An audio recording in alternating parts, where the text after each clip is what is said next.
Guten Abend. Ich begrüße dich ganz herzlich zu unserem VIP-Deutschkurs. Schön bist du da. Heute haben wir das Thema Gruyère. Wir machen also einen Ausflug in die Westschweiz, in die französischsprachige Schweiz. Aber als erstes wollen wir wie immer 3 Sätze wiederholen von der Geschichte vom letzten Mal. Das letzte Mal haben wir über die Handys gesprochen, zum Beispiel darüber, but there's no reception here.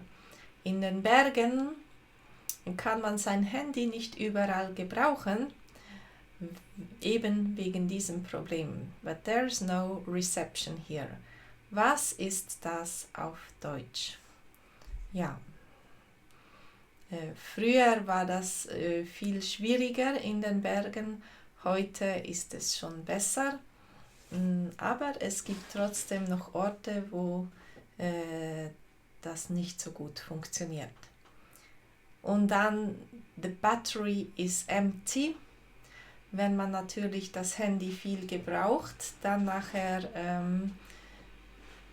ist das schnell ein Problem. The battery is empty. Oder vielleicht, wenn du ein älteres Telefon hast, dessen Batterie nicht mehr ganz so gut ist, dann hast du auch häufiger dieses Problem. That's definitely enough for today. Da haben sie wieder ein Gasthaus gefunden in den Bergen und sie konnten da etwas essen und trinken, also Energie tanken, aber auch ihr Handy aufladen. Jetzt hat es wieder 75% und that's definitely enough for today. Das war der 3. Satz, den wir wiederholen wollten. Also noch einmal von vorne, but there's no reception here heißt auf Deutsch, aber hier hat es keinen Empfang. Oh je, hier hat es keinen Empfang. Manchmal kommen die Berge dazwischen, man ist in einem Loch und der Empfang ist nicht gut. The battery is empty. The battery is empty. Die Batterie ist leer. Ja. So kann es sein, meine Batterie ist wieder voll geladen, aber zum Glück konnte ich mein Handy heute gebrauchen. Es war fast leer und ich war unterwegs. That's definitely enough for today. Hallo Milena, es gibt keinen Empfang. Ja, es gibt oder es hat keinen Empfang. Akkusativ, mit Akkusativ. That's definitely enough for today. Das ist auf Deutsch. Oh, das war der Fall. Ich habe am falschen Ort gedrückt. Das reicht sicher für heute. Das reicht. Ja, das ist genug.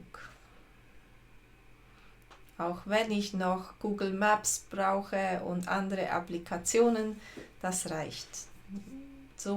Mit dem komme ich nach Hause. Ja, und jetzt planen wir schon das nächste Wochenende. Hey Schatz, was machst du am Wochenende? Hast du schon Pläne? Hast du schon mit jemandem abgemacht? Auf was hast du Lust? Hast du dir schon Gedanken darüber gemacht? Was hast du vor am nächsten Wochenende? Was machst du? Oder was wollen wir machen? Nichts Spezielles. Warum? Warum nicht einfach auf dem Sofa liegen und sich entspannen? Ja, du kannst auch sagen, Milena, du kannst auch sagen, die Akku ist leer. Ja. Oder der Akku. Der Akku ist leer. Es ist die Batterie, aber der Akku. Nichts Spezielles. Warum? Wir waren doch noch nie in Gruyère, oder? in Greyerz, in diesem Städtchen in der Westschweiz. Wir waren doch noch nie in Gruyère, oder? Warum kommst du jetzt auf diese Idee, nach Gruyère zu fahren? Warum nicht? Gruyère ist der Ort, von woher der Käse kommt. Der Ort, der dem Käse seinen Namen gegeben hat. Milena, ich weiß nicht, was es für einen Unterschied ist zwischen Akku und Batterie. Ich bin nicht sicher, ob es einen gibt und was das für ein Unterschied ist. Ich müsste das nachschauen. Stimmt, das wäre etwas. Wir könnten nach Gruyère fahren. Ja, wir waren noch nie dort. Dort können wir viel Käse probieren. Dort können wir Käse aus der Region kaufen und sicher sehr viel Käse probieren. Der Gruyère hat den ersten Preis gewonnen im Swiss Cheese Award. Das hat uns auf die Idee gebracht, eine Lektion über Gruyère zu machen. Er ist der weltbeste Käse. Also er hat, ich glaube, eine Goldmedaille gewonnen. Ich bin nicht sicher, wie das läuft. Ich denke, es gibt verschiedene Kategorien, so Frischkäse, Hartkäse und so weiter. Ich kenne das nicht ganz genau, aber unser Greyerzer hat den ersten Preis gewonnen, die Goldmedaille. Und wir könnten Käse probieren und ein bisschen im Städtchen herumlaufen. Ja, das Städtchen ist ganz klein, auf jeden Fall das mittelalterliche Städtchen, das oben ist auf dem Hügel. Die Altstadt ist sehr klein. Wir könnten auch etwas Gutes essen gehen. Da hat es sicher gute Restaurants. Wir könnten auch etwas Gutes essen gehen. Mit Blick auf das mittelalterliche Schloss. Ja, wenn du im Restaurant auf die Terrasse gehst, dann kannst du das Schloss sehen, du kannst die Berge sehen. Das ist eine schöne Aussicht von der Terrasse vom Restaurant. Das mittelalterliche Schloss, das stammt aus dem 13. Jahrhundert. Das ist fast 800 Jahre alt oder ungefähr 800 Jahre alt. Also das ist schon ein altes Schloss und es ist keine Ruine. Es ist noch schön renoviert worden und dort ist jetzt ein Museum. Perfekt, ich freue mich jetzt schon darauf. Ich freue mich auf Gruyère, ich freue mich auf den Käse, ich freue mich auf den Ausflug mit dir. Ich freue mich auf das Museum, das Schlossmuseum und das gute Essen. Auf was freust du dich? Gruyère, wir kommen. Wir kommen, ja. Also die Entscheidung ist gefallen. Vielleicht bleiben sie ja 2 Tage. Sie übernachten irgendwo in einem Hotel. Wer weiß, das wissen wir nicht von diesem Text. Aber sie gehen auf jeden Fall nach Gruyère. Wir wissen auch nicht, ob sie mit dem Zug fahren oder mit dem Auto. Wie würdest du nach Gruyère reisen? Also, wir wiederholen. We've never been to Gruyère, right? Das wollen wir übersetzen und that would be something. Das wollen wir auch übersetzen. Und dann seht ihr hier auf dem Film, ich muss ein bisschen auf die Seite, das ist Gruyère, dahinter die Berge und es ist wirklich das kleine Städtchen auf dem Berg mit dem Schloss. Und natürlich unten am Hügel, dann geht der moderne Teil von Gruyère weiter. Also dort hat es dann die Schaukäserei und alle Leute, die keinen Platz mehr haben oben auf dem Hügel, die sind dann unten, die wohnen unten unter dem Hügel. Also, warst du schon einmal in Gruyère? We've never been to Gruyère, right? Das heißt auf Deutsch, wir waren doch noch nie in Gruyère, oder? Habe ich da etwas vergessen? Stimmt das? Ich war auf jeden Fall noch nie da. Und du? What? That would be something. Das ist auf Deutsch, das wäre was oder das wäre etwas. Ja, das wäre eine gute Idee. Dieser Ausflug nach Gruyère. Gruyère ist der französische Name.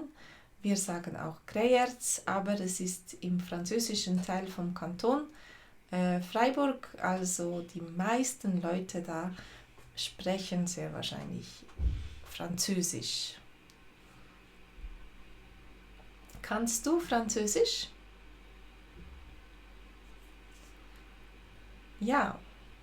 Das wäre etwas, genau. Oder du kannst das abkürzen und sagen, ach, das wäre was. Das wäre was für uns, so ein Ausflug nach Gruyère.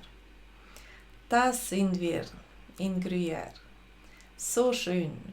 Eben, es hat so das Schloss ganz oben auf dem Hügel und so eine Straße mit den alten Häusern rechts und links. Etwas hinter den Häusern noch eine Kirche, aber das ist schon das ganze Städtchen, die Altstadt auf jeden Fall. Und dort kann man nicht mit den Autos hochfahren eigentlich, es ist autofrei. Was machen wir jetzt? Was machen wir jetzt? Jetzt sind wir da. Wohin sollen wir zuerst gehen? Keine Ahnung, willst du ins Restaurant? Brauchst du eine Kaffeepause? Brauchst du einen Kaffee? Etwas zum dich stärken? Einen kleinen Imbiss, bevor wir ins Museum gehen? Oder willst du lieber gleich ins Giger-Museum? Giger, hast du schon von ihm gehört? Hans-Rudi Giger oder so, HR Giger heißt er auf jeden Fall. Seine Initialen sind HR und er ist ein bekannter Schweizer Künstler, aber Giger, nein danke, das ist nicht mein Ding. Er ist seine Kunst ist nicht hell und schön. Seine Kunst ist dunkel, auch schön. Er hat viel Fantasie, das muss man ihm überlassen. Aber und er hat viel Können. Aber das passt überhaupt nicht zu diesem schönen Städtchen. Vielleicht kennst du den Film Aliens, das ist so eher ein Horrorfilm und er hat das Design für diesen Alien-Film gemacht. Also so etwa ist seine Kunst. Das passt überhaupt nicht zu diesem schönen Städtchen, diese Horrorkunst. Schauen wir doch einfach, was wir finden. Wir können ja in ein anderes Museum gehen. Oben im Schloss gibt es auch ein Museum. Im Moment habe ich gesehen, dass sie dort eine Engelausstellung haben. Also es geht ums Thema Engel. Milena, du kannst ein bisschen Französisch, das ist schön. Dann könntest du in Gruyère dein Französisch brauchen und etwas Französisch sprechen. Hast du gesehen, In einer Woche beginnt der Weihnachtsmarkt. Das heißt, ab dem ersten Adventswochenende, ab dem 28. November schon, bis zum 21. Dezember ist Weihnachtsmarkt in Gruyère. Das ist schön romantisch. Wenn es dann noch schneit, ist es noch besser. Oh, da habe ich etwas falsch geschrieben. Wo kommt das S her? Schade, sind wir dann nicht mehr da. Also sind sollte es heißen mit D. Schade, sind wir dann nicht mehr da. In einer Woche sind wir schon wieder zu Hause. Wir bleiben nicht eine ganze Woche. Das ist aber schade. Vielleicht können wir ja am 6. Dezember mit den Enkeln wiederkommen. Das wäre eine Idee für ein Ausflugsziel mit den Enkeln. Also die Enkel, die Großkinder, sie haben sicher Freude, weil am 6. Dezember der Sankt Nikolaustag ist. Ja? Das ist ein spezieller Tag für die Kinder. Bei uns in der Schweiz, traditionellerweise kommt bei uns in der Schweiz der Sankt Nikolaus am 6. Dezember und nicht an Weihnachten. An Weihnachten kommt das Christkind. Komm, wir gehen doch noch in die Käserei, wenn wir schon in Gruyère sind. Wenn wir schon hier sind, müssen wir doch etwas Käse mit nach Hause bringen. Komm, wir gehen doch noch in die Käserei. Ja, also der Käse interessiert sie am meisten. In Gruyère hat es auch eine Schaukäserei. Dort kann man sehen, wie sie die Käse machen, und einen Käsekeller kann man sehen, wie der so aussieht. Ja, genau. Wir wiederholen wieder. Do you want to go to the restaurant? Or do you prefer going to the Giger Museum? Diese 2 Sätze wollen wir übersetzen. Und vielleicht, wenn du schon in Gruyère warst, kannst du uns erzählen, was muss man in Gruyère unbedingt sehen? Das ist eine andere Ansicht von Gruyère. Das ist die Ansicht vom Schloss. Ja, und dahinter ist die Hauptstraße mit den alten Gebäuden. Also, was muss man da unbedingt sehen? Do you want to go to the restaurant? Das heißt auf Deutsch natürlich, willst du ins Restaurant? Das ist eine verlockende Frage. Ich gehe immer gern ins Restaurant. Or do you prefer going to the Giger Museum? Oder willst du lieber ins Giger Museum? Oder in ein anderes Museum? Zum Beispiel ins Schloss.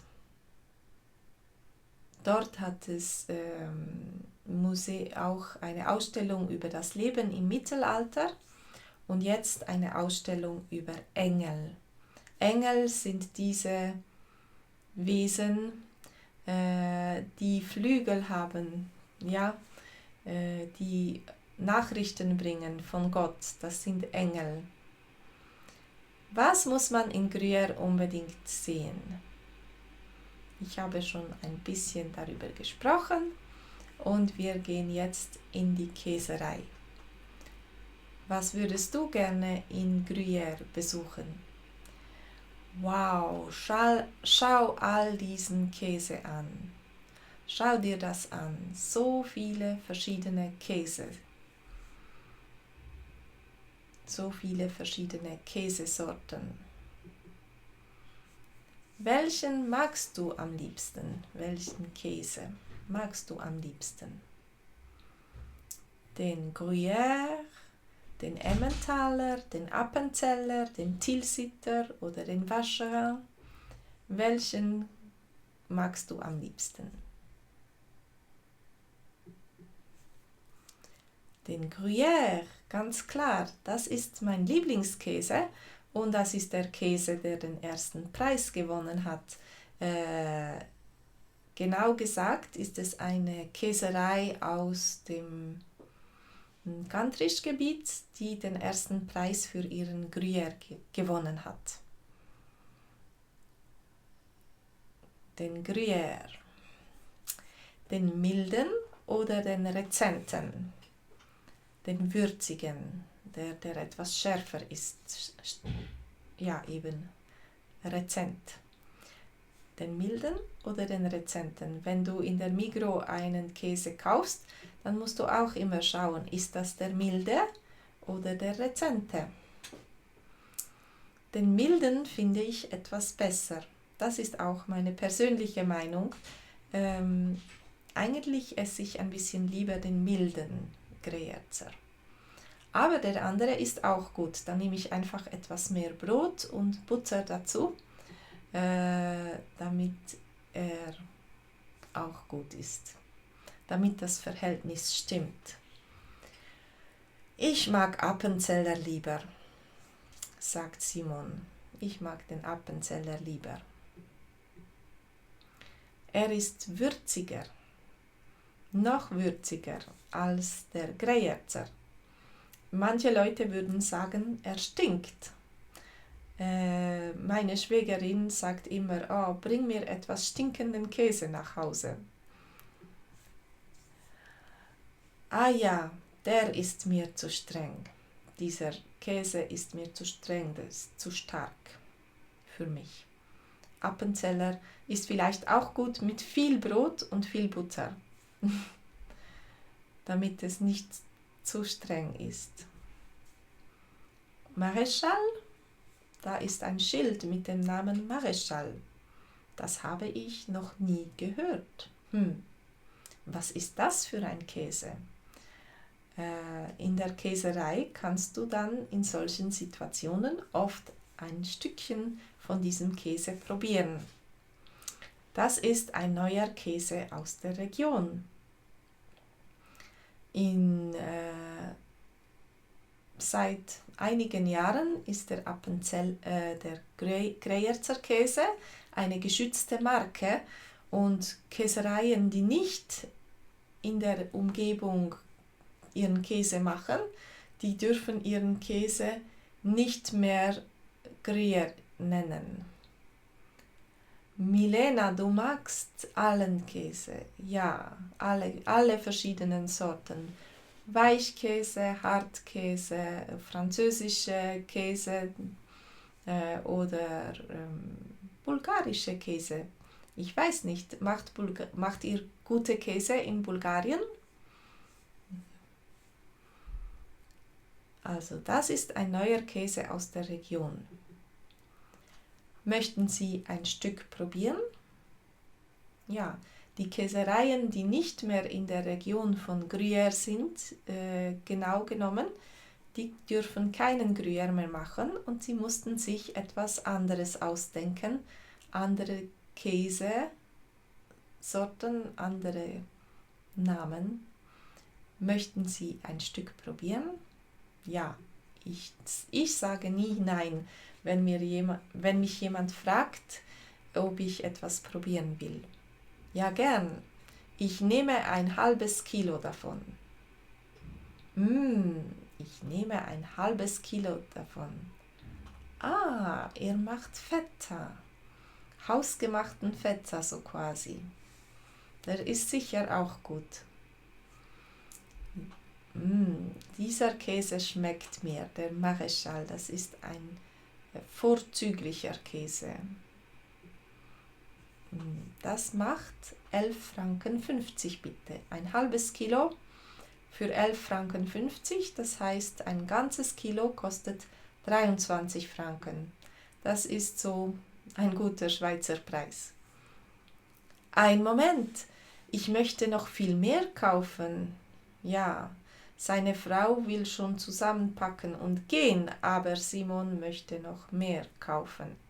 Er will viel Käse nach Hause bringen nicht nur Gruyère, es gibt auch andere Freiburger Käse und andere Käse.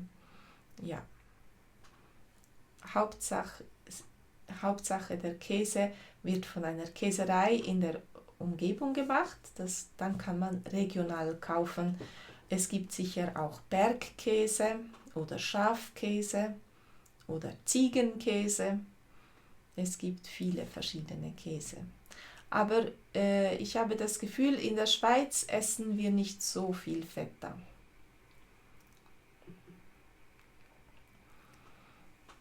Wow, look at all these cheeses. Das wollen wir noch übersetzen. Und der zweite Satz, which one do you like best? Und dann kommen wir zu den Fragen. Was würdest du in der Käserei sonst noch kaufen? Also, was für Käse würdest du kaufen? Oder man kann in der Käserei auch Joghurte kaufen oder man kann Milch kaufen, offene Milch. Wir sind früher immer in die Käserei gegangen, um offene Milch zu holen, wir Kinder. Aber auch in Gruyère gibt es eine Spezialität, das ist der Greyerzer Doppelrahm. Das heißt, diese Sahne, die oben auf der Milch schwimmt, aber ganz dick, ganz eingedickt. Ja, also die muss man nachher nicht mehr schlagen und die isst man gern mit Meringue. Kennst du vielleicht auch.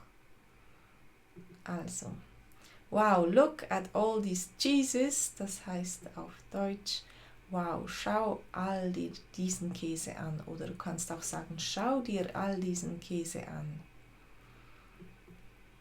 Und which one do you like best ist, welchen magst du am liebsten? Am liebsten. Milena, du sagst, du hast keinen Lieblingskäse, du magst alle.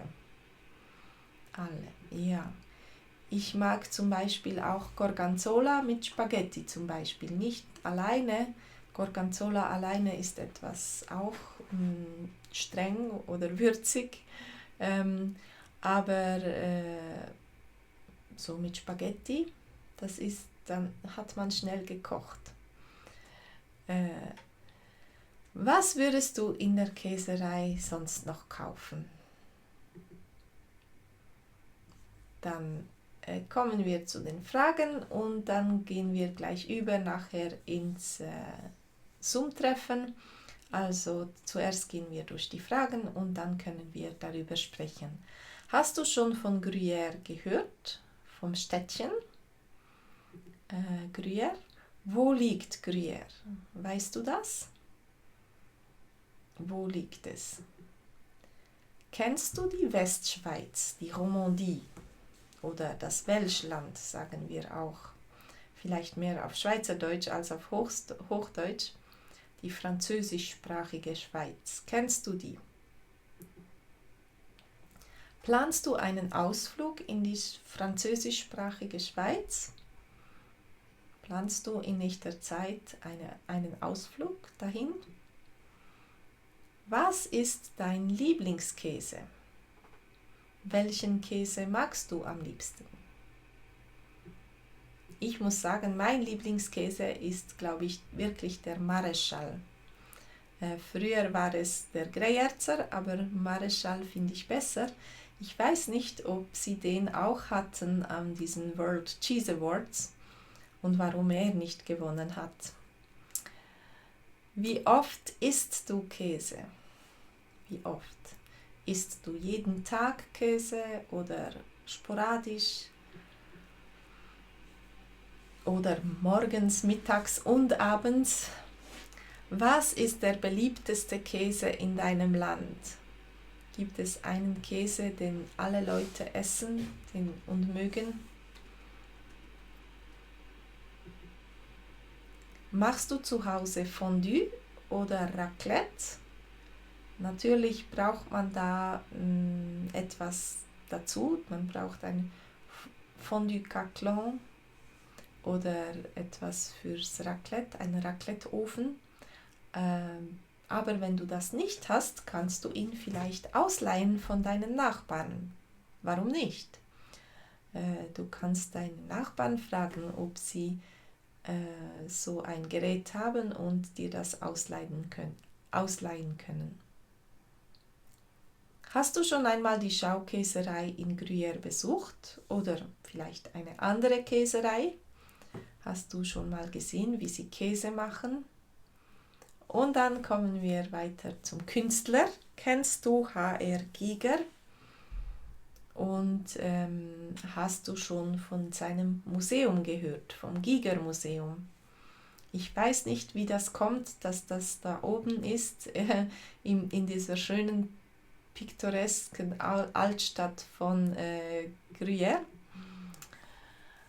Gehst du lieber ins Giger Museum oder ins Schlossmuseum? Oder würdest du lieber ins Giger Museum oder ins Schlossmuseum gehen? Oft ist es so, dass wir zu wenig Zeit haben, um 2 Museen an einem Tag anzuschauen. Also müssen wir uns entscheiden. Dann hast du den Film Alien gesehen? Findest du ihn gruselig oder spannend? Hat er dir gefallen? Ich muss sagen, ich mag mich nur noch schwach an diesen Film erinnern, aber ich fand ihn doch etwas gruselig. Kennst du noch andere Schweizer Künstler oder Künstlerinnen? Wie ist das? Kennst du Künstler? Ich kenne vielleicht einen Schweizer Künstler. Über meine Eltern eigentlich. Gehst du gern an Weihnachtsmärkte? Ja, ich gehe sehr gern an Weihnachtsmärkte. Ich schaue mir gerne die Sachen an, die die Leute machen. Das ist oft Handwerkskunst, so etwas aus Holz oder aus Glas oder aus Wolle. Viele selber gemachte Sachen, die man da nicht machen, aber kaufen kann. Ja. Und ich glaube, das ist alles. Wir haben alle Fragen durchgelesen, wir sind um. Wir treffen uns jetzt auf Speaking Practice. Klicke auf Speaking Practice und komm ins Zoom-Treffen. Den anderen, die nicht kommen können, denen wünsche ich noch ganz eine schöne Woche und bis nächsten Dienstag. Tschüss!